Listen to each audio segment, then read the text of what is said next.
পৌর নির্বাচন নিয়ে বিদেশিদের কাছে বিএনপির নালিশ, প্রার্থীদের হয়রানি করা ও হুমকি দেওয়ার অভিযোগ।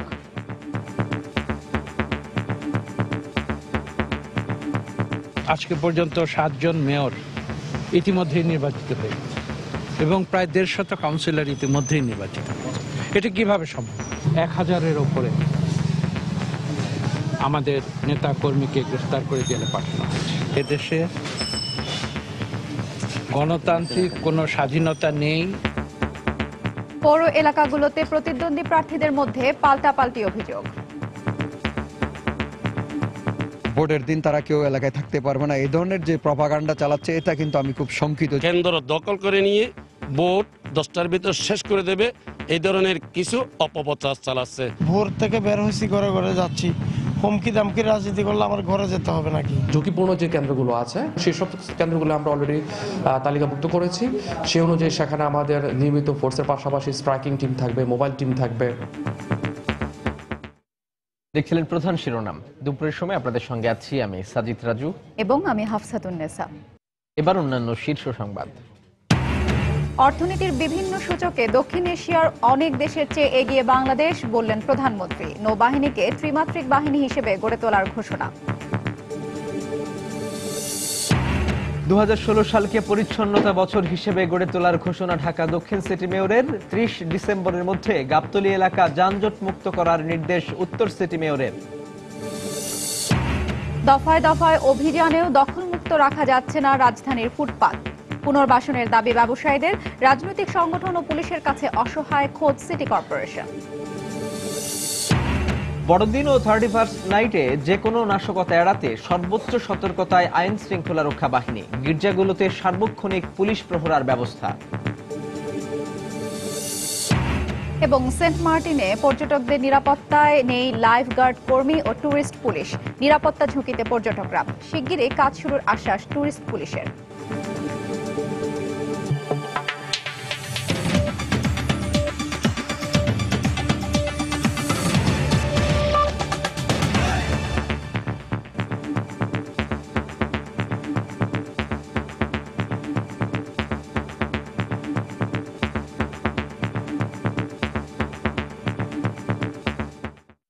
আসন্ন পৌর নির্বাচন নিয়ে বিদেশিদের কাছে নালিশ করেছেন বিএনপির শীর্ষ নেতারা।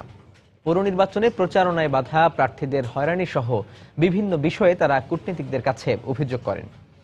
সকালে রাজধানীর গুলশানে বিএনপি চেয়ারপারসনের রাজনৈতিক কার্যালয়ে জাতিসংঘ প্রতিনিধি, ভারত, কানাডা, জার্মানি, যুক্তরাষ্ট্র, অস্ট্রেলিয়া সহ বিভিন্ন দেশের কর্মকর্তারা আসেন এবং বৈঠকে যোগ দেন।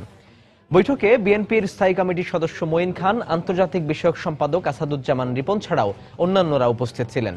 বৈঠক শেষে বিএনপির স্থায়ী কমিটির সদস্য মঈন খান সাংবাদিকদের জানান, সুষ্ঠু পরিবেশে নির্বাচন অনুষ্ঠানে কূটনীতিকদের সহযোগিতা চেয়েছেন তারা। পৌর নির্বাচন নিরপেক্ষ না হলে বহির্বিশ্বের কাছে বাংলাদেশের ভাবমূর্তি নষ্ট হবে বলেও জানান তিনি।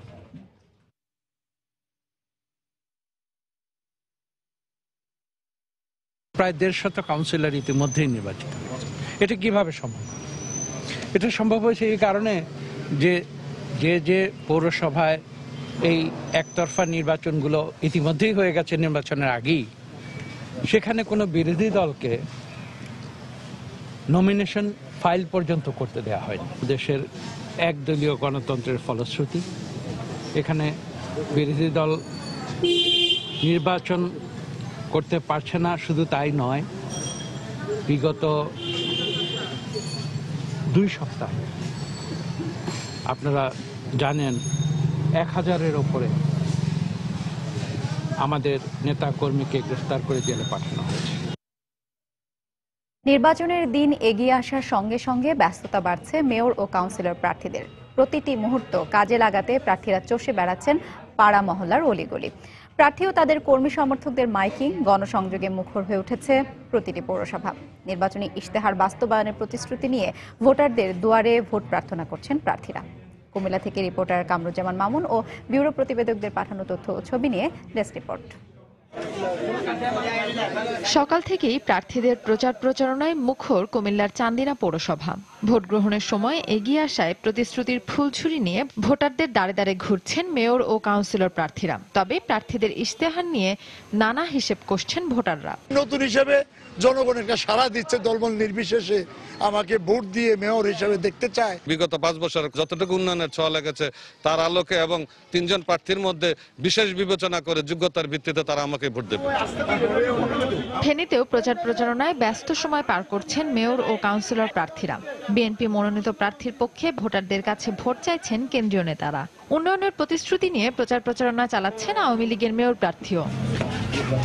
সিলেটের গোলাপগঞ্জ পৌরসভায় নিজ নিজ প্রতীকের পোস্টার, লিফলেট নিয়ে জোর প্রচারণায় নেমেছেন প্রার্থীরা। এ পৌরসভায় বিএনপির একক প্রার্থী থাকলেও আওয়ামী লীগের 2 জন বিদ্রোহী প্রার্থী প্রতিদ্বন্দ্বিতা করছেন। তাই এবার মেয়র পদে ত্রিমুখী লড়াই হবে বলে মনে করছেন ভোটাররা।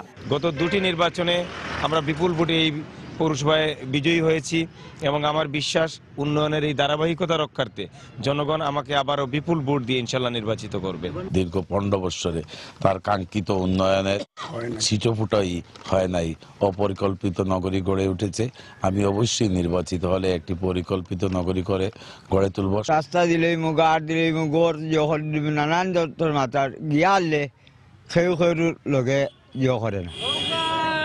নির্বাচনের দিন ঘনিয়ে আসায় ময়মনসিংহের পৌরসভাগুলোতে প্রার্থীদের প্রচার প্রচারণা এখন তুঙ্গে। নিজ নিজ প্রতীকের পোস্টার, লিফলেট নিয়ে জোর প্রচারণায় নেমেছেন মেয়র প্রার্থীরা। পাশাপাশি ভোটারদের মন জয়ে ব্যস্ত সময় পার করছেন কাউন্সিলর প্রার্থীরাও। ফাহমিদা মৌটুসী, সময় সংবাদ। দর্শক, এই মুহূর্তে কুমিল্লার চান্দিনা পৌরসভায় আছেন আমাদের রিপোর্টার কামরুজ্জামান মামুন, সিলেটের গোলাপগঞ্জ পৌরসভায় রিপোর্টার আব্দুল আহাদ এবং রাজশাহীর চারঘাট পৌর এলাকায় আছেন আরেক সহকর্মী রাকিবুল হাসান। নির্বাচনী প্রচারের সবশেষ খবর জানতে চলে যাচ্ছে তাদের কাছে। আমরা শুরুতে যাব কামরুজ্জামান মামুনের কাছে। মামুন। রাজু, নির্বাচনের জোয়ারে কিন্তু ভাসছে কুমিল্লার 6টি পৌর এলাকা। বাসাবাড়িতে গ্যাস সংযোগ দেয়া, রাস্তাঘাট পুনর্নির্মাণ সহ রাস্তায় ল্যাম্পপোস্ট দেয়া, বিভিন্ন প্রতিশ্রুতি নিয়ে কিন্তু প্রার্থীরা ছুটছেন ভোটারদের দুয়ারে দুয়ারে। আর এই সুযোগে ভোটাররাও কিন্তু আদায় করে নিচ্ছেন তাদের প্রতিশ্রুতিগুলো। তবে একটি কথা জানিয়ে রাখি যে সকাল থেকে মাঠ পর্যায়ে ঘুরে আমরা যেমনটি দেখেছি যে 3 জন মেয়র পদপ্রার্থী রয়েছেন এবার এই কুমিল্লার চান্দিনা পৌর এলাকায়। আওয়ামী লীগ সমর্থিত মেয়র প্রার্থী মফিজুল ইসলাম, বিএনপি সমর্থিত মেয়র প্রার্থী শাহ মোহাম্মদ আলমগীর খান এবং স্বতন্ত্র প্রার্থী মান্নান সরকার। তারা কিন্তু একে অপরের বিরুদ্ধে আসলে নির্বাচনী প্রচারণায় বাধা দেওয়ার অভিযোগ করেছেন। বিশেষ করে বিএনপি সমর্থিত মেয়র প্রার্থী শাহ মোহাম্মদ আলমগীর খান কিন্তু অভিযোগ করেছেন যে আওয়ামী লীগ সমর্থিত যে মেয়র প্রার্থী রয়েছে তার সমর্থকরা কিন্তু বিএনপি সমর্থিত যে সমর্থকরা রয়েছেন তাদের প্রচারে কিন্তু বাধা দিচ্ছেন। তবে এই অভিযোগ কিন্তু সম্পূর্ণরূপে অস্বীকার করেছেন আওয়ামী লীগ সমর্থিত মেয়র প্রার্থী মফিজুল ইসলাম। তো সকাল থেকে কিন্তু আমরা দেখেছি যে নির্বাচনে আলোচনা মুখর মানুষজন কিন্তু সব জায়গায় এই বিষয়টা নিয়ে আলোচনা করছেন। চায়ের দোকান থেকে শুরু করে বাজারে, হাটে, যেখানেই রিকশায়, সব জায়গায় কিন্তু মানুষজনের মুখে একটাই বিষয়বস্তু এখন যে আসন্ন যে পৌর নির্বাচন সেটি। যদি আপনাকে কিছু তথ্য জানিয়ে রাখতে চাই যে এই চান্দিনা পৌরসভায় কিন্তু মোট 44 জন কাউন্সিলর পদপ্রার্থী রয়েছেন, যার ভিতরে 7 জন সংরক্ষিত আসনে লড়ছেন। এছাড়া 3 জন মেয়রের কথা তো আপনাকে বললামই রাজু। আর ভোটার সংখ্যা যদি আপনাকে জানাতে চাই তাহলে বলতে হয় যে 27,795 জন ভোটার রয়েছে এই চান্দিনা পৌরসভায়। এই যে বিপুল সংখ্যক ভোটার রয়েছে, এই ভোটাররা কিন্তু তাদের ভোটাধিকার প্রয়োগের মাধ্যমে আগামী 30 ডিসেম্বর তাদের পছন্দের প্রার্থীকে নির্বাচন করবেন।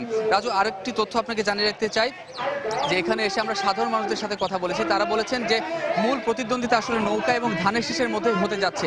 তারা বলছেন যে এই যে আসন্ন নির্বাচন, এই নির্বাচনে কিন্তু প্রতীক দেখে তারা আসলে ভোট যেমন দিবেন, তেমনি আরেক দল বলছেন যে শুধু প্রতীক নয়, যারা আসলে জনগণের জন্য কাজ করবেন বা কাজ করে এসেছেন, যাদের অতীত বিবেচনা করে তারা তাদেরকে আসলে নির্বাচিত করবেন। তো রাজু, আমরা এখানে সকাল থেকে এসে আরও 2টি বিষয় লক্ষ্য করেছি। আমরা নির্বাচন কমিশন অফিস থেকে এখান থেকে যেটি তথ্য পেয়েছি সেই তথ্য অনুযায়ী যেমনটি অভিযোগ নির্বাচন কমিশন অফিসে করা হয়েছিল যে বিএনপি প্রার্থীর প্রচারে বাধা দেওয়া হচ্ছে, সেই অভিযোগও কিন্তু নির্বাচন কমিশন অফিস থেকে অস্বীকার করা হয়েছে। তো রাজু, আমার কাছে ছিল এখন পর্যন্ত এই। এখন আমরা চলে যাব সিলেটের গোলাপগঞ্জে, সেখানে রয়েছেন সহকর্মী আব্দুল আহাদ।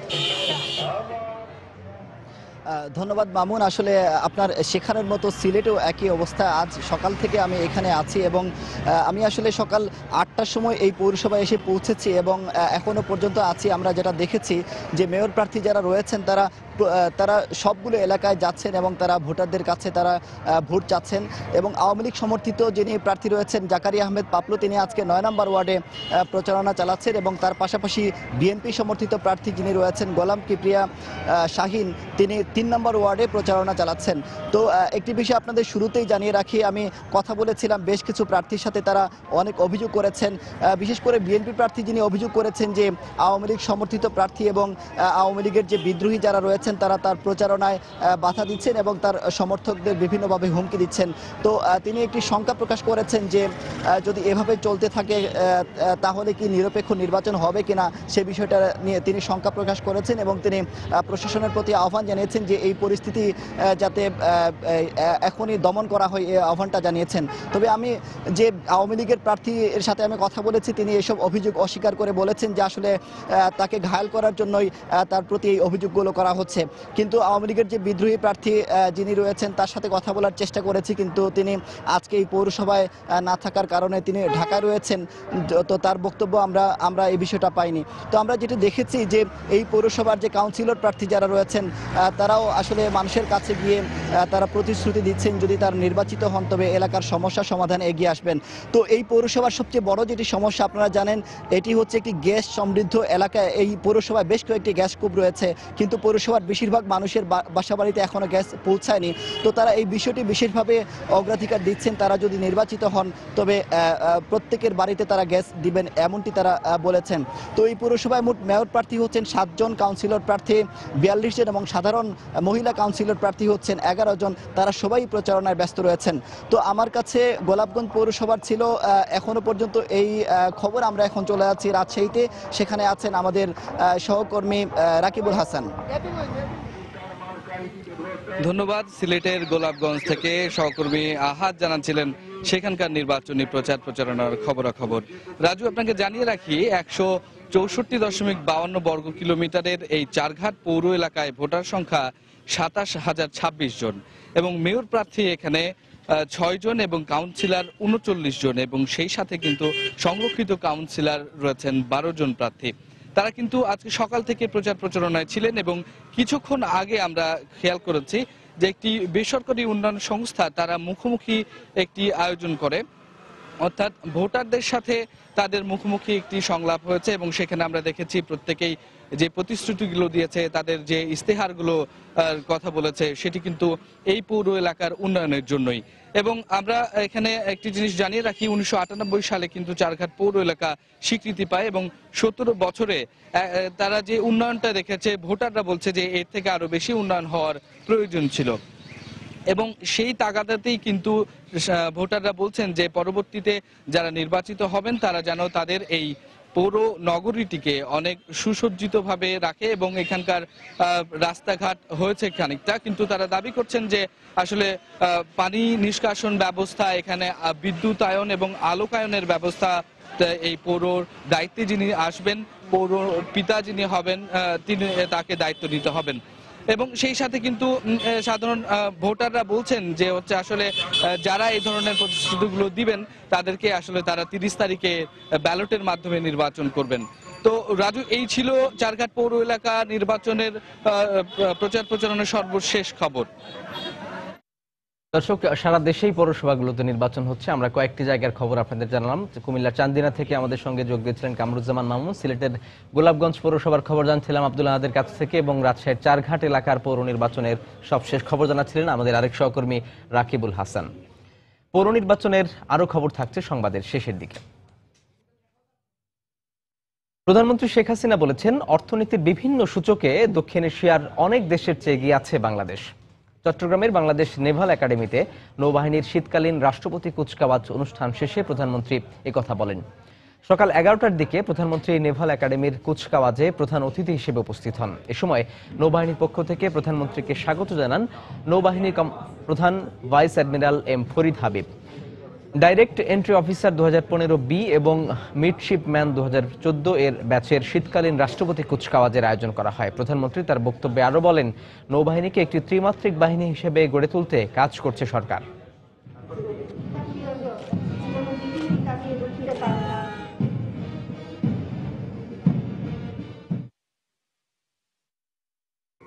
গত 4 দশকে বিভিন্ন সূচকে আমরা প্রতিবেশী অনেক দেশ এমনকি ভারতকে কোনো কোনো ক্ষেত্রে ছাড়িয়ে গেছি। পাকিস্তান সকল সূচকে আমাদের থেকে অনেক পিছনে। আজ আমাদের মাথাপিছু আয় 1314 মার্কিন ডলারে উন্নীত হয়েছে। 5 কোটি মানুষ নিম্নবিত্ত থেকে মধ্যবিত্তে উঠে এসেছে। দারিদ্র্যের হার আমরা হ্রাস করে 22.4 ভাগে নামিয়ে এনেছি।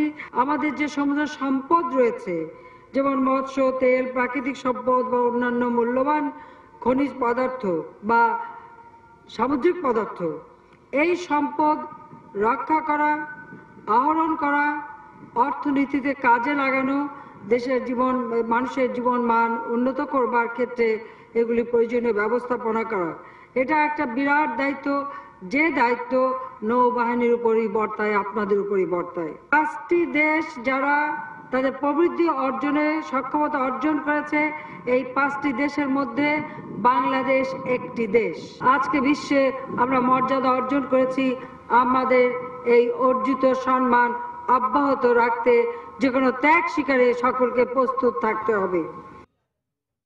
জনসম্পৃক্ততা বাড়িয়ে পরিচ্ছন্ন ও সুন্দর নগরী করার লক্ষ্যে 2016 সালকে পরিচ্ছন্নতা বছর হিসেবে ঘোষণা করেছেন দক্ষিণ ঢাকা সিটি কর্পোরেশনের মেয়র সাইদ খোকন।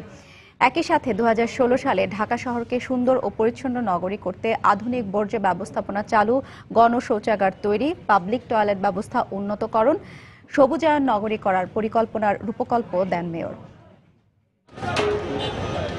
অলিগলি আর ঘনবসতিপূর্ণ রাজধানীর দক্ষিণ সিটি কর্পোরেশনের সাধারণ মানুষের ভোগান্তির শেষ নেই। অবৈধভাবে ফুটপাত দখল, পাবলিক টয়লেটের অভাব, যেখানে সেখানে বিলবোর্ড, রাস্তায় খানাখন্দক আর বর্ষায় জলাবদ্ধতা এখানকার মানুষের নিত্যদিনের সমস্যা। তবে সম্প্রতি মাসব্যাপী নিরবিচ্ছিন্ন অভিযান চালিয়ে রাজধানীর গুলিস্তান এলাকাকে সম্পূর্ণভাবে হকারমুক্ত এবং অবৈধ রাজনৈতিক বিলবোর্ড অপসারণের সিদ্ধান্ত নেন দক্ষিণ সিটি কর্পোরেশনের মেয়র। তবে দীর্ঘদিনের এসব সমস্যার সমাধান যে সহজ নয় তা স্বীকার করলেন মেয়র নিজেই। কাঙ্ক্ষিত সফলতা অর্জন করতে পারিনি, এটা সত্য, কিন্তু এটাও সত্য আমাদের চেষ্টা কিংবা ইচ্ছার কোনো কমতি নেই। যদি খোলা মন নিয়ে কথা বলে কিছু গোপনের বিষয় থাকে তাহলে আসলে সমস্যার কিন্তু সমাধান হবে না।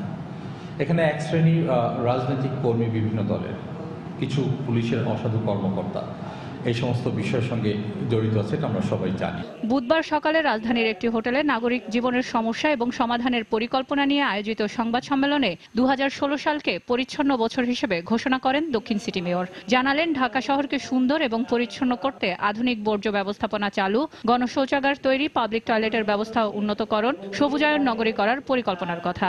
আর এরই অংশ হিসেবে আগামী বর্ষা মৌসুমের আগে 300টি রাস্তা সংস্কার সম্পন্ন করার কথা জানান তিনি। ঢাকা শহরের আমাদের দক্ষিণ এলাকায় 300টি সড়কের সংস্কার এবং মেরামত করতে বেশিরভাগ সড়কগুলো সিসি কাস্টিং ভাবে করা হবে এবং বিটুমিনেন্স দিয়ে 25% করা হবে। আশা করি আগামী 4-5 বছরে সেই সমস্ত সড়কগুলোতে হাত দিতে হবে না। এছাড়া নাগরিক সমস্যা সমাধানে শিগগিরই সংশ্লিষ্ট দপ্তর ও পরিষেবা সংস্থাগুলোর কর্মকর্তাদের সঙ্গে বৈঠকে বসার আশ্বাস দেন তিনি। সেলিয়া সুলতানা, সময় সংবাদ, ঢাকা। এদিকে আগামী 30 ডিসেম্বরের মধ্যে গাবতলী এলাকাকে যানজট মুক্ত করতে রাস্তায় যানবাহন না রাখার জন্য বাস মালিক শ্রমিকদের নির্দেশ দিয়েছেন ঢাকা উত্তর সিটি কর্পোরেশনের মেয়র আনিসুল হক।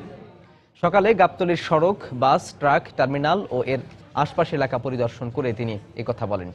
এই সময় তিনি আরো বলেন, গাবতলী ও এর আশপাশ এলাকা যানজট মুক্ত করতে 29 ডিসেম্বর বাস মালিক ও শ্রমিকদের সঙ্গে বৈঠক করা হবে। এ সময় গাবতলী বাস টার্মিনালের কনভেনর মফিজুল হক বেভু ও ঢাকা জেলা শ্রমিক ইউনিয়নের সভাপতি আব্বাস উদ্দিন মেয়রকে প্রতিশ্রুতি দেন, কল্যাণপুর থেকে আমিন বাজার পর্যন্ত রাস্তায় পার্কিং মুক্ত করতে তারা সর্বাত্মক সহায়তা করবেন।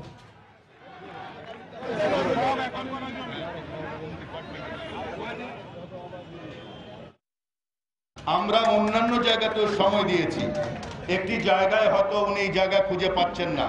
আমার জন্য এই তারিখ হলো 30 তারিখ, পুলিশের জন্য 31 তারিখের একদিন পর।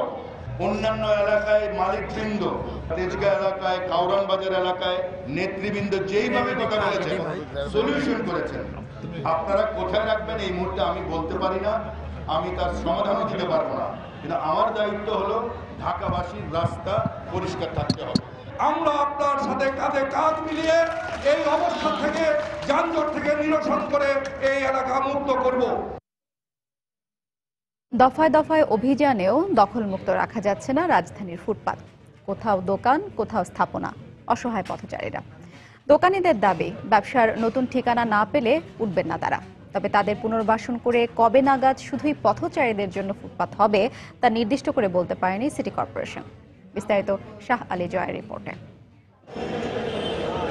খোলা চোখে মনে হতেই পারে কোনো বিপণী বিতানের ছবি এটি, তবে বাস্তবে এটি ফুটপাত।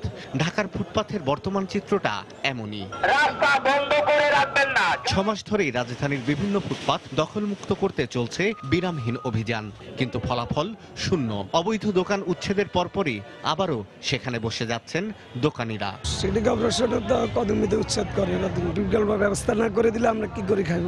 সিটি কর্পোরেশন বলছিল, আবার কইছে যে কোনো অসুবিধা নেই, উপরেরটা থাকবো নিচেরটা উঠাই দিব। মেয়র বলছে ফুটপাত থাকবো, বসার জন্য একটা ই করে দেবো, তারপরে না ব্যবস্থা করে উঠাই দিব।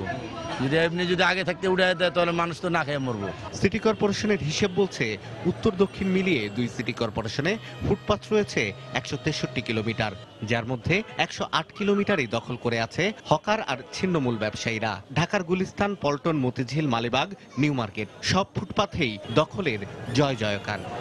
শীত চলে আসছে, একথা ভালোভাবেই টের পাচ্ছেন ফুটপাথের পথচারীরা। শীতের পোশাক ছাড়াও ভ্যানিটি ব্যাগ, কসমেটিক সহ আরো অনেক কিছুই মিলছে ফুটপাথে, শুধু কমে যাচ্ছে পায়ে হাঁটার পথ। দীর্ঘদিন ধরে রাজনৈতিক সংগঠন এবং পুলিশকে ম্যানেজ করে চলে আসা ফুটপাথের অবৈধ ব্যবসা বন্ধে অসহায় সিটি কর্পোরেশন। এটা খুব ওপেন সিক্রেট একটা ব্যাপার। পুলিশের কিছু অসাধু কর্মকর্তা, কিছু রাজনৈতিক অসাধু নেতা কর্মী এটার মধ্যে জড়িত। তবে ফুটপাত থেকে হকারদের উচ্ছেদের আগে তাদের পুনর্বাসনের উপর গুরুত্ব দেওয়া হচ্ছে বলে জানান ঢাকা দক্ষিণ সিটি কর্পোরেশনের মেয়র। পুনর্বাসনের প্রক্রিয়া চলছে, আমরা তাদের তালিকা প্রণয়ন করে তাদের পুনর্বাসন করার পর তাদেরকে এখান থেকে শিফট করব, কিন্তু কোনো ক্রমেই রাস্তাতে কোনো ধরনের অবৈধ দোকান বসানো যাবে না। তিনি আরো জানিয়েছেন, ব্যস্ত ফুটপাতগুলোতে পথচারীদের জন্য এলিভেটেড ওয়াকওয়ে নির্মাণের কথা চিন্তা করা হচ্ছে। শাহ আলী জয়, সময় সংবাদ, ঢাকা। দুপুরের সময় আরো থাকছে। বাগেরহাটে সুন্দরবনের শরণখোলা রেঞ্জে বনদস্যু বাহিনীর প্রধান গুলিতে নিহত। র্যাব বলছে বন্দুকযুদ্ধ, অস্ত্র উদ্ধার।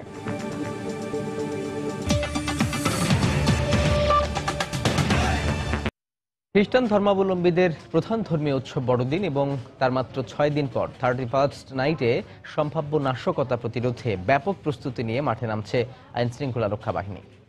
সম্প্রতি বিভিন্ন ধর্মীয় প্রতিষ্ঠান ও অনুষ্ঠানে জঙ্গি হামলার পরিপ্রেক্ষিতে কঠোর অবস্থানে পুলিশ।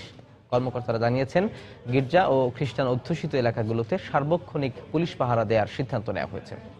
বিস্তারিত জানাচ্ছেন ফেরদৌস লিপি।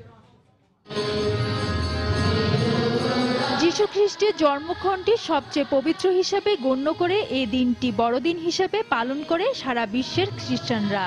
বিশ্বের অন্যান্য দেশের মতো বাংলাদেশেও দিনটি উদযাপনে খ্রিস্টান পরিবারগুলোতে উৎসবের প্রস্তুতি শুরু হয়েছে বেশ আগে। তবে এরই মাঝে উৎকণ্ঠ কাজ করছে তাদের ভেতর। গত 1.5 মাসে দেশের বিভিন্ন স্থানে গির্জা ও ধর্মীয় গুরুদের উপর হামলার ঘটনায় উৎসব নিয়ে শঙ্কিত এই সম্প্রদায়ের মানুষ। বড়দিন সামনে, আমাদের জায়গায় জায়গায় অনেক ঘটনা হচ্ছে, কিন্তু এটা তো আমাদের সবচেয়ে বড় অনুষ্ঠান। মানসিকভাবে আমরা একটু ভয়েই আছি বেসিক্যালি, যে গির্জায় আসবো, কোন ঘটনা ঘটবে। গির্জায় যাব, মা বাবার সাথে, বন্ধু ফ্রেন্ডদের বাসায় বেড়াতে যাব, বা পারিবারিক সবার জন্য, আত্মীয়স্বজন সবার জন্য কাপড় চোপড় কিনেছি। তবে বড়দিন উপলক্ষে রাজধানীর গির্জাগুলোতে পুলিশি ব্যবস্থা বাড়ানোর সাথে সাথে খ্রিস্টান পল্লীগুলোতে নিরাপত্তা বাড়ানো হয়েছে বলে জানান পুলিশ কর্মকর্তা। 31st নাইট উপলক্ষেও থাকছে নানা ধরনের বিধিনিষেধ। গির্জাগুলোতে পুলিশ মোতায়েন করা হবে, খ্রিস্টান অধ্যুষিত এলাকায় নিরাপত্তা ব্যবস্থা জোরদার করা হবে। 31st উপলক্ষে ঢাকা বিশ্ববিদ্যালয় এলাকায় সন্ধ্যা 6টা থেকে যানবাহন বন্ধ থাকবে। গুলশান বনানী এলাকায় রাত 8টা থেকে যানবাহন বন্ধ থাকবে। হানাহানির পথ ছেড়ে শান্তি ও সম্প্রীতির উপলব্ধি নিয়ে দেশকে এগিয়ে নিয়ে যাওয়ার আহ্বান বাংলাদেশ খ্রিস্টান সম্প্রদায়ের প্রধান এই ধর্মীয় নেতার। সকল প্রতিহিংসা, সকল সহিংসতা, সকল বিদ্বেষ, এগুলো তো বড়দিনের বার্তা নয়। তো আজকে আহ্বান থাকবে, মানুষ শান্তিতে থাকুক, মানুষ মানুষকে শ্রদ্ধা করুক। এবার 24 ডিসেম্বর রাত 8:30টায় গির্জায় গির্জায় প্রার্থনার মধ্য দিয়ে শুরু হবে শুভ বড়দিনের আনুষ্ঠানিকতা, যা চলবে 25 ডিসেম্বর দুপুর পর্যন্ত। ফেরদৌস লিপি, সময় সংবাদ, ঢাকা। সম্প্রতি দেশে সংঘটিত হওয়া হত্যাকাণ্ডগুলো কন্ট্রাক্ট কিলিং হয়েছে বলে মন্তব্য করেছেন স্বরাষ্ট্রমন্ত্রী আসাদুজ্জামান খান কামাল। একই সঙ্গে হত্যাকাণ্ডগুলোতে বিদেশিদের মদদ রয়েছে বলেও জানান তিনি। সকালে রাজধানীর কৃষিবিদ ইনস্টিটিউট মিলনায়তনে সন্ত্রাস, জঙ্গিবাদ, ধর্মীয় উগ্রবাদ ও ইসলামের অপব্যাখ্যার বিরুদ্ধে আলেম ওলামা, ইমাম ও খতিবদের সঙ্গে মতবিনিময়কালে একথা বলেন তিনি।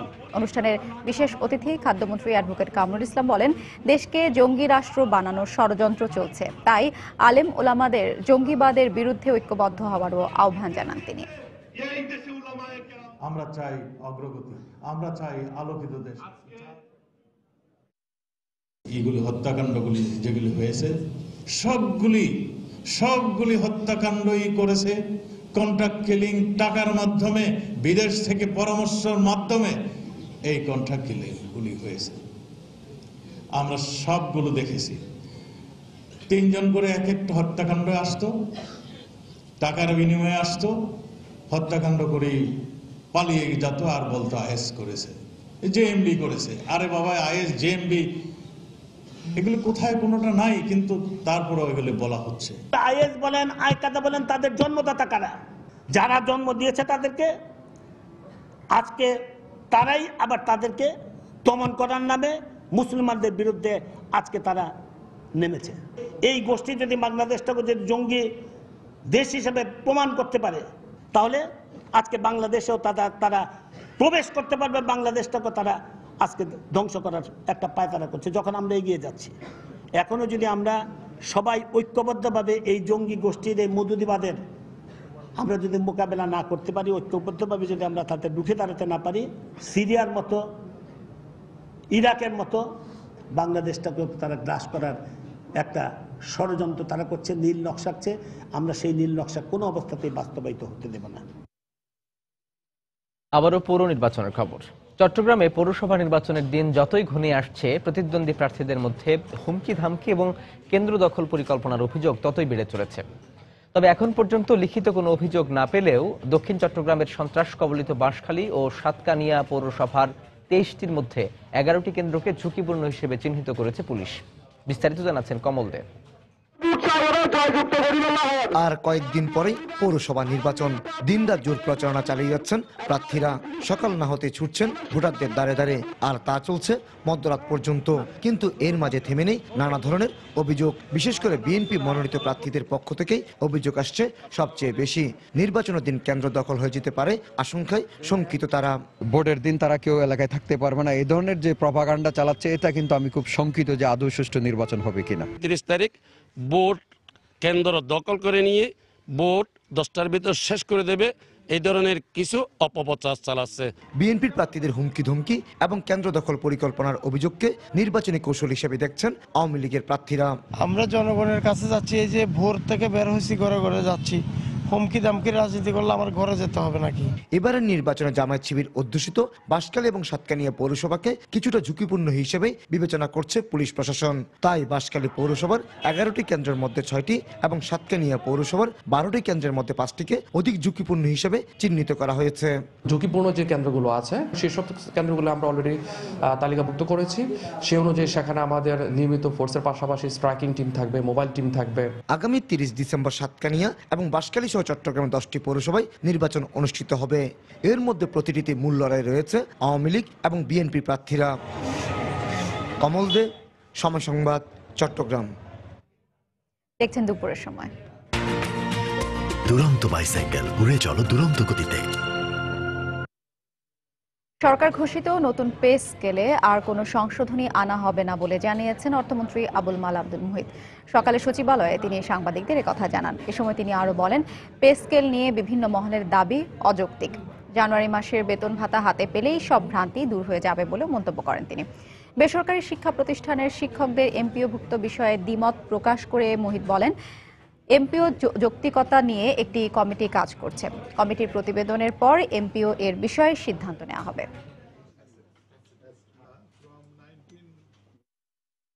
এমপিও অনলি শিক্ষকদের স্বার্থ দেখে, এমপিও স্কুলের স্বার্থ দেখে না, ছাত্রদের স্বার্থ দেখে না। কমিটি করেছি। If the committee finds that MPO is the best way to do it, MPO will continue. I don't see any change in the amendment of the scale. No, I don't think there would be any movement because you see এখন বেতন পেতে শুরু করবে তখন দেখবে যে না অনেকগুলো তাদের ধারণার কোনো বেসিস নাই। আপাতত আমি কোনো চিন্তা ভাবনা করছি না because I don't think it will have any speed. Bangabandhu Sheikh Mujibur Rahman বাংলাদেশের স্বাধীনতা চাননি। বিএনপি চেয়ারপারসন বেগম খালেদা জিয়ার এমন বক্তব্যের কঠোর সমালোচনা করে বাণিজ্যমন্ত্রী তোফায়েল আহমেদ বলেছেন, একাধিকবার প্রধানমন্ত্রী নির্বাচিত হওয়া কোনো রাজনীতিকের এমন বক্তব্য দেয়া উচিত নয়। সকালে রাজধানীর সিরডাব মিলনায়তনে ট্যারিফ কমিশনের আয়োজিত এক সেমিনারে তিনি একথা বলেন।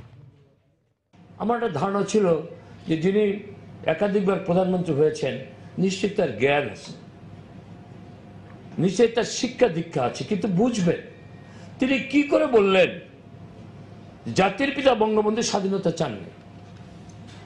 তিনি কি করে বললেন যে তিনি পাকিস্তানের প্রধানমন্ত্রী হতে চেয়েছিলেন। পাকিস্তানের প্রধানমন্ত্রী হবার জন্যই তো ইলেকশন হয়েছিল, কিন্তু বঙ্গবন্ধু তো জানতেন যে ইলেকশনে ওরা ক্ষমতা দিবে না। হঠাৎ একটা দেশের স্বাধীনতা হয় না বেগম খালেদা জিয়া। পৌরসভা নির্বাচনে বিএনপির সেনা মোতায়েনের দাবি অযৌক্তিক বলে মন্তব্য করেছেন আওয়ামী লীগের উপদেষ্টা মণ্ডলীর সদস্য সুরঞ্জিত সেনগুপ্ত। দুপুরে রাজধানীর ডিপ্লোমা ইঞ্জিনিয়ার্স ইনস্টিটিউট মিলনায়তনে এক আলোচনা সভায় তিনি এই মন্তব্য করেন। বিএনপি চেয়ারপারসন বেগম খালেদা জিয়া মুক্তিযুদ্ধে ৩০ লাখ শহীদ সম্পর্কে সংখ্যাতাত্ত্বিক যে বিতর্কের উল্লেখ করেছেন তার সমালোচনা করে সুরঞ্জিত সেনগুপ্ত বলেন, এটি দুরভিসন্ধিমূলক উচ্চারণ। এখন পর্যন্ত পুলিশই নামে নাই, বিজিবি নামে নাই, র্যাবই নামে নাই। নির্বাচনে তো কিছু উত্তেজনা হবেই। আমার মনে হয় এবারে নির্বাচন সুষ্ঠু, নিরপেক্ষ এবং শান্তিপূর্ণ হবে। খালেদা জিয়া আবারও একটি বিভ্রান্তিকর বক্তব্য দিয়ে তিনি তার নিজের পরিচয় তুলে ধরেছেন। সংখ্যাগতভাবে ৩০ লক্ষ না ২ জন কম বা বেশি, এই বিভ্রান্তি নিয়ে আসা যে বিষয়টি, এটি মীমাংসিত বিষয়, গভীর ষড়যন্ত্রের দুরভিসন্ধিমূলক একটি উচ্চারণ। দুপুরের সময় আরো থাকছে। ভারতের কেরালায় সাফ ফুটবল চ্যাম্পিয়নশিপের 11তম আসরের পর্দা উঠছে আজ। উদ্বোধনী ম্যাচে মুখোমুখি হবে শ্রীলঙ্কা ও নেপাল।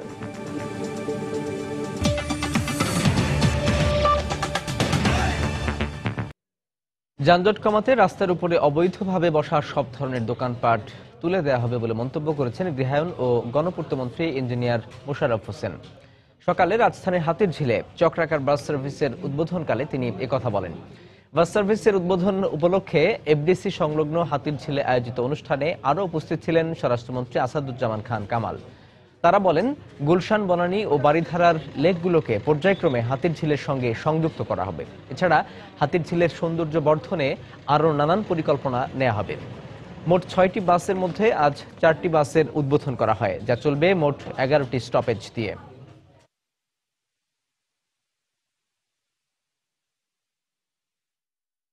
ঠেলাগাড়ির উপরে ভেজিটেবল বিক্রি করতেছে, লাউ বিক্রি করতেছে, অন্যান্য জিনিস বিক্রি করতে, মাছ বিক্রি করতেছে, তাহলে কি করে আপনার গাড়ি চলবে? সেই জন্য এইগুলি আমি মনে করি যে শক্ত হাতে যদি দমন করা যায়, আপনি দেখবেন যে এগুলি আমরা মানে খুব সহজেই আমরা মীমাংসা করতে পারি। Black top should be clear for the movement of the vehicles. মাননীয় পূর্তমন্ত্রীর দিক নির্দেশনা যেভাবে চলছে, আমরা মনে করি খুব শীঘ্রই হাতিরঝিল আরো সুন্দর, আরো মনোরম আকারে আমাদের কাছে প্রকাশ পাবে। বাগেরহাটে বনদস্যু নয়ন বাহিনীর প্রধান সগির ভান্ডারী গুলিতে নিহত হয়েছেন। র্যাব দাবি করছে বন্দুকযুদ্ধে মারা গেছে সে। সকালে সুন্দরবনের শরণখোলা রেঞ্জ এলাকা থেকে তাকে আটক করা হয়। র্যাব জানায়, বেশ কিছুদিন ধরেই শরণখোলায় নয়ন বাহিনী জেলেদের অপহরণ করে মুক্তিপণ দাবি করে আসছিল। তাই এই বাহিনীর অবস্থান নিশ্চিত হতে বিভিন্ন জায়গায় অভিযান চালাচ্ছিল র্যাব। এরই ধারাবাহিকতায় সকালে সুন্দরবনের পানিরঘাট এলাকায় অভিযান চালায় র্যাব 6-এর একটি ইউনিট। র্যাব দাবি করেছে, তাদের উপস্থিতি টের পেয়ে গুলি ছোড়ে বনদস্যু দলের সদস্যরা। আত্মরক্ষার্থে র্যাবও পাল্টা গুলি চালালে পালিয়ে যায় তারা। পরে ঘটনাস্থল থেকে দস্যু দলের প্রধান সগিরকে গুলিবিদ্ধ অবস্থায় আটক করা হয়। হাসপাতালে নেওয়ার পর তার মৃত্যু হয়। ঘটনাস্থল থেকে 5টি আগ্নেয়াস্ত্র জব্দ করেছে র্যাব।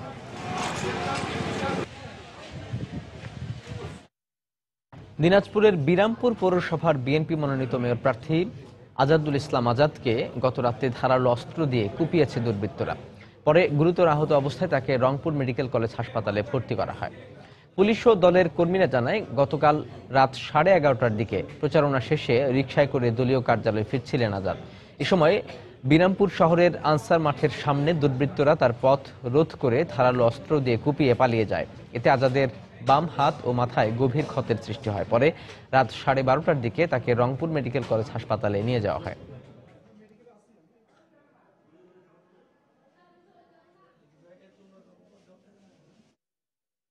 নতুন আরেকটি বছরের আর বেশি দিন বাকি নেই। খ্রিস্টীয় এই নতুন বছরকে কেন্দ্র করে অনেকটাই বেড়ে গেছে কার্ড, ক্যালেন্ডার, নোটবুকের মতো উপহার সামগ্রীর বিক্রি। ব্যবসায়ীরা বলছেন, কর্পোরেট পর্যায়ে এসবের ব্যবহার বাড়লেও প্রযুক্তির বিকাশের সাথে অনেকটাই কমেছে ব্যক্তিগত পর্যায়ে কার্ড বিনিময়ের রেওয়াজ। বিস্তারিত কামরুল হাসান সবুজের রিপোর্টে। প্রিয়জনকে উপহার দেয়া কিংবা কর্পোরেট সম্পর্ক জোরদারে নতুন বছরের শুভেচ্ছা বিনিময়ের রেওয়াজ বেশ পুরনো, আর এজন্য ভোক্তা পছন্দের শীর্ষে থাকে new year card, diary, calendar আর নোটবুকের মতো উপহার সামগ্রী। প্রতিবারই বাড়তি চাহিদা নিয়ে পুরনো এই চলটি বছরের শেষে আসে নতুন করে। তাই এ সময় শুভেচ্ছা বার্তা পৌঁছে দেয়া এসব সামগ্রী তৈরিতে বেড়ে যায় ছাপাখানার ব্যস্ততা। Diary, calendar, greeting card, happy new ইয়ারের কার্ড, বিয়ের কার্ড, এই সমস্ত কার্ডগুলি এখন বেশি। আমাদের কাজ এখন সকাল 8টার থেকে রাত্রের 12টা এবং কত দিন রাত্রের 2টা, 2:30 পর্যন্ত কাজ করতে হয়। ভার্চুয়াল শুভেচ্ছা জানানোর এই যুগে কার্ড, ক্যালেন্ডারের দোকানে এখন আর তেমনটা চোখে পড়ে না তরুণ প্রজন্মকে। তবে বিভিন্ন মৌসুমে এখনো বেশ চাঙ্গা হয়ে ওঠে এ ধরনের ব্যবসা। মানুষ এত ফেসবুক সেন্টার্ড হয়ে গেছে যে এখন ফেসবুকের ওয়ালের মধ্যে লিখে দিলেও হয়ে যায়। এখন আর পার্সোনাল গ্রিটিংস কার্ডের চাহিদা আগের মতো নেই, বাট এখনো যেটা প্রচলন আছে সেটা হচ্ছে corporate greetings card. October, November, December, January, এই 4টা মাস আমাদের যা বিজনেস হবে সারা বছরের আর কি মোটামুটি এই 4টা মাসের থেকে ডাবল হয়। ব্যবসায়ীরা জানালেন, পছন্দ মতো একটি ওয়াল ক্যালেন্ডারের দাম পড়বে 25 থেকে 150 টাকা, ডেস্ক ক্যালেন্ডার 60 থেকে 80, আর ডায়েরির দাম 120 থেকে 1000 টাকা পর্যন্ত। এই ডায়েরিগুলো আমরা নিচ্ছি আর কি, মানে আমাদের ব্যবসা বাড়ানোর জন্য, ক্লায়েন্টকে খুশি করার জন্য। ডায়েরি, নিউ ইয়ারের কার্ড, আর প্রতি বছরে জানুয়ারি মাস তো প্রথম থেকে ক্যালেন্ডারগুলো রেগুলার চাহিদা। এসব উপহার সামগ্রী তৈরিতে রং আর আকার বৈচিত্র্যে প্রাধান্য দেয়া হচ্ছে ভোক্তার রুচিকে। কামরুল হাসান সবুজ, সময় সংবাদ, ঢাকা। দেশের সর্বদক্ষিণের প্রবাল দ্বীপ সেন্ট মার্টিন। শীত মৌসুমে দ্বীপে প্রতিদিন গড়ে 5000-এর বেশি পর্যটক ভিড় করছেন, কিন্তু পর্যটকদের নিরাপত্তায় নেই কোনো লাইফ গার্ড, কর্মী ও ট্যুরিস্ট পুলিশ। এতে স্বাভাবিক নিরাপত্তা নিয়ে শঙ্কায় রয়েছেন পর্যটকরা। এদিকে ট্যুরিস্ট পুলিশ বলছে, আগামী মাস থেকে তারা দ্বীপে কাজ শুরু করবেন। সুজাউদ্দিন রুবেলের তথ্য ও ছবি নিয়ে ডেস্ক রিপোর্ট। সেন্ট মার্টিন দেশের একমাত্র প্রবাল দ্বীপ। দেশের সর্বদক্ষিণের উপজেলা টেকনাফ থেকে জাহাজ যোগে দ্বীপে পৌঁছতে সময় লাগে প্রায় 3 ঘন্টা। স্বচ্ছ জলরাশি, প্রবাল পাথরের সারি সারি আর দ্বীপের কেয়াবন সব মিলিয়ে সৌন্দর্যের হাতছানি। প্রতিদিন গড়ে 5000-এরও বেশি পর্যটক ভ্রমণে আসছেন শীতের এ মৌসুমে। কিন্তু দ্বীপে লাইফগার্ড ও ট্যুরিস্ট পুলিশ না থাকায় পর্যটকরা অনেকটা আতঙ্কের মধ্যে থাকেন। এই যে ট্যুরিস্টরা যে বাইরে থেকে আসে, তারা যে একটু নিরাপদভাবে যে সাঁতার কাটবে বা গোসল করবে, সেই ব্যাপারে যে একটা লাল ফ্ল্যাগ এবং সবুজ ফ্ল্যাগের যে ব্যাপারটা ওটা এখানে নাই। যদি এখানে লাইফ গার্ড থাকতো, যদি কর্তৃপক্ষের কোনো লোক থাকতো, ওরা গাইড করতে পারতো যে এখন নেমেন না, এখানে নেমেন না বা ওখানে নামেন। পর্যটকের ভ্রমণ নিরাপত্তায় ট্যুরিস্ট পুলিশ ও লাইফ গার্ড নিয়োগ জরুরি বলে জানালেন স্থানীয় জনপ্রতিনিধি। প্রচুর পরিমাণ এখানে যে লোকগুলি আসে পর্যটকরা, সেই হিসেবে এখানে প্রচুর পরিমাণ এখানে কোনো লাইফ গার্ড এবং ট্যুরিস্ট পুলিশ নাই। পর্যাপ্ত পরিমাণ লাইফ গার্ড এবং ট্যুরিস্ট পুলিশ এখানে থাকার জন্য, দেওয়ার জন্য আমি প্রশাসনের কাছে দাবি জানাচ্ছি। কক্সবাজার অঞ্চলের দায়িত্বপ্রাপ্ত ট্যুরিস্ট পুলিশের এই কর্মকর্তা জানালেন, আগামী জানুয়ারি থেকে সেন্ট মার্টিন দ্বীপে তাদের একটি ইউনিট কাজ শুরু করবে। আগামী মাস থেকে আমরা ফাংশন হচ্ছে, এই জন্য আমরা বাসা ভাড়া নিয়েছি।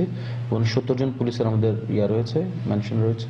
সংশ্লিষ্টরা বলছেন, সম্ভাবনাময় এবং সৌন্দর্যের এ প্রবাল দ্বীপকে ঘিরে নিরাপত্তা বলয় তৈরি করা গেলে এখানে পর্যটকের আগমন বাড়বে আরো কয়েক গুণ। সময় সংবাদ, কক্সবাজার। নড়াইলে চিংড়ি চাষে আগ্রহ হারাচ্ছেন চাষিরা। মানসম্মত পোনার সংকট, খাবারের দাম বৃদ্ধি এবং উৎপাদনের পর মাছের ন্যায্য মূল্য না পাওয়ায় দিন দিন কমে যাচ্ছে চিংড়ি চাষ। ঘের মালিকরা বলছেন, সম্ভাবনাময় এই শিল্পকে বাঁচাতে দরকার আধুনিক প্রযুক্তির ব্যবহার। নড়াইল থেকে খায়রুল আরিফিন রানার পাঠানো তথ্য ও ছবি নিয়ে ডেস্ক রিপোর্ট। 90 দশকের প্রথম দিকে নড়াইল সদর, লোহাগড়া ও কালিয়া উপজেলা সহ জেলার বিভিন্ন এলাকায় ব্যাপক হারে শুরু হয় গলদা চিংড়ির চাষ। এ সময় দাম ভালো পাওয়ায় সাধারণ চাষিরাও ঝুঁকে পড়েন চিংড়ি চাষে। তবে 2 যুগ পর পাল্টে গেছে চিত্র। প্রাকৃতিক উৎসে রেণু আহরণ নিষিদ্ধ হওয়ায় মিলছে না মানসম্মত পোনা, আর তাই চাষিদের নির্ভর করতে হচ্ছে হ্যাচারির উপর। এই অবস্থায় মানসম্মত রেণু পোনার সংকটের পাশাপাশি বৃদ্ধি পেয়েছে খাবারের দামও। কৃষক আগামীতে আর চিংড়ি চাষে আর আগ্রহী হবে না, এই শিল্পটা চিরতর এই বিলুপ্ত পথে যাচ্ছে। চাষির যদি এখন 800 850 টাকা বীজ বেচতে পারতো 900 টাকা, তাহলে আছে চাষির কিছু লাভ থাকতো। এ অবস্থায় বাজার ব্যবস্থা উন্নয়নের পাশাপাশি প্রযুক্তিগত সুবিধায় পোনা উৎপাদন জরুরি বলে মনে করেন জেলার মৎস্য ঘেরগুলোর মালিকরা। হ্যাচারিতে যে চিংড়ি মাছের পোনা উৎপাদন হয়, এটা প্রোবায়োটিক টেকনোলজিতে এই চিংড়ির পোনাটা উৎপাদন করতে হবে।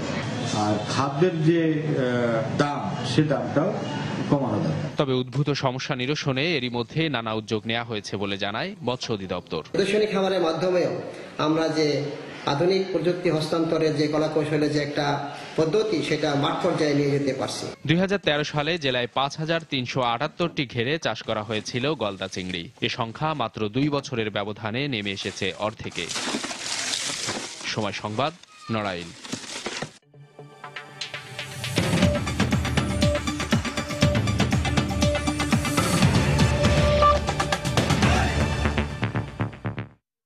বাকযুদ্ধে জড়িয়ে পড়েছেন আগামী মার্কিন প্রেসিডেন্ট নির্বাচনে 2 মনোনয়ন প্রত্যাশী ডোনাল্ড ট্রাম্প আর হিলারি ক্লিন্টন। ডেমোক্রেটিক দলের সবচেয়ে বেশি সমর্থন প্রাপ্ত মনোনয়ন প্রত্যাশী হিলারি ক্লিন্টন বলেছেন, তাকে নিয়ে ডোনাল্ড ট্রাম্প যে কুরুচিপূর্ণ মন্তব্য করেছেন তা কোনোভাবেই মার্কিনীদের নেতৃত্ব দিতে ইচ্ছুক একজনের কাছ থেকে কাম্য নয়। এর মধ্যে হিলারিকে ব্যঙ্গ করায় আবারও সমালোচনার মুখে পড়েছেন ট্রাম্প। এই ইস্যুতে তার জনপ্রিয়তাও কমে গেছে বলে অনলাইনের এক জরিপে বলা হয়েছে। গেল সপ্তাহে বিতর্কে হিলারি ট্রাম্পকে আইএসের সদস্য সংগ্রাহক বলে মন্তব্য করেন। এরপর থেকেই হিলারিকে নিয়ে একের পর এক নেতিবাচক মন্তব্য করে আসছেন ট্রাম্প। বেনগাজি এবং ব্যক্তিগত সার্ভার ইস্যু নিয়ে হিলারি ক্লিন্টনকে মিথ্যাবাদী বলেও আখ্যা দেন ট্রাম্প।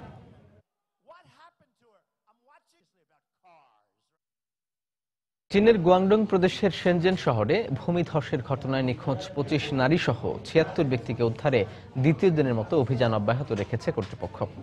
রোববারের ওই ঘটনায় 67 ঘন্টা পর ধ্বংসস্তূপের নিচে আটকে পড়া 19 বছর বয়সী এক শ্রমিককে জীবিত উদ্ধার করা হয়েছে। এখন পর্যন্ত 74 জনকে জীবিত উদ্ধারের দাবি করেছে কর্তৃপক্ষ।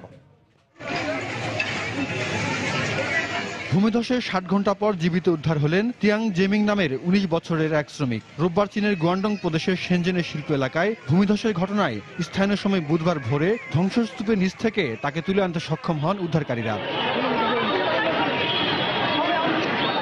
ভারী যন্ত্রপাতির সহায়তায় বেশ কয়েকটি স্থানে খনন করে চাপা পড়া মানুষগুলোকে উদ্ধারের চেষ্টা চলছে। এতে অংশ নিয়েছেন প্রায় 4000 উদ্ধারকর্মী। ধ্বংসস্তূপের নিচে আরো জীবিত মানুষ থাকতে পারে বলে ধারণা করা হচ্ছে। এর আগে মঙ্গলবার সকালে উদ্ধার করা হয় একজনের মৃতদেহ।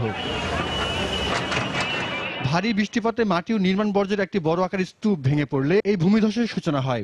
বিধ্বস্ত হয় প্রায় 4 লাখ বর্গ কিলোমিটার এলাকার 33টি ভবন। কিছু কিছু জায়গা 32 ফুট মাটির নিচে চাপা পড়ে। আর এই এলাকার প্রাকৃতিক গ্যাস সরবরাহ লাইনে বিস্ফোরণ ঘটলে পরিস্থিতির আরও অবনতি ঘটে।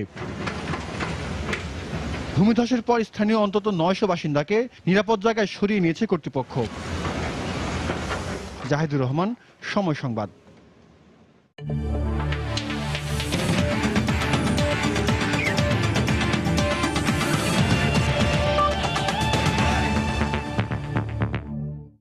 আজ ভারতের দক্ষিণের রাজ্য কেরালার রাজধানী ত্রিবান্দ্রমে শুরু হচ্ছে দক্ষিণ এশিয়ার ফুটবলের শ্রেষ্ঠত্বের আসর সাফ সুজুকি কাপ 2015।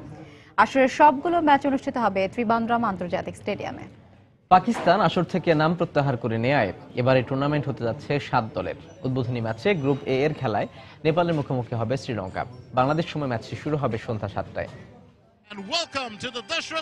সাফ চ্যাম্পিয়নশিপ ফুটবল মানেই দক্ষিণ এশিয়ার বিশ্বকাপ। সেই লড়াইয়ের জন্যই এখন প্রস্তুত উপমহাদেশের 7টি দেশ। নেপাল ও শ্রীলঙ্কার উদ্বোধনী ম্যাচের মধ্য দিয়ে মাঠে গড়াচ্ছে সাফের 11তম আসর।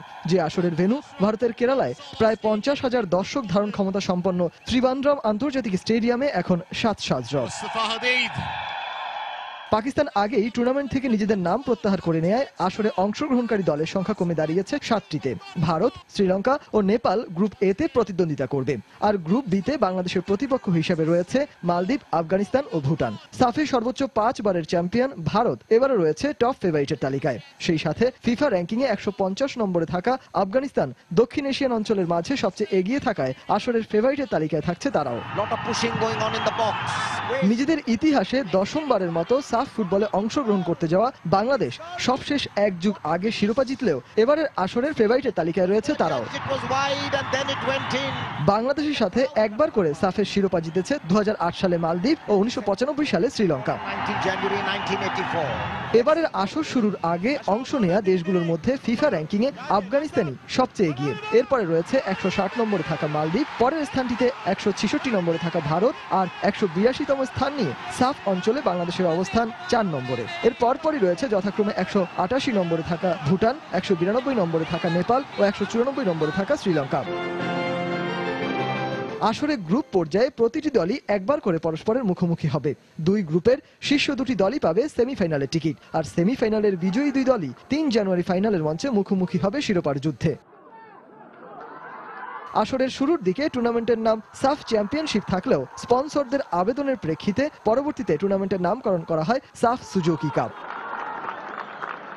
প্রস্তুতির পালা তো শেষ, মাঠের লড়াই দেখার অপেক্ষাটা এখন আর মাত্র কয়েকটি ঘন্টার। সজল মিত্র, রিচার্ড, সময় সংবাদ। দুপুর সময় পর্যায়ে শীর্ষ সংবাদ জানিয়ে দিচ্ছি আরেকবার। পৌর নির্বাচন নিয়ে বিদেশিদের কাছে নালিশ করল বিএনপি। নেতারা বললেন, নির্বাচন সুষ্ঠু না হলে দেশেরই ভাবমূর্তি ক্ষুণ্ণ হবে।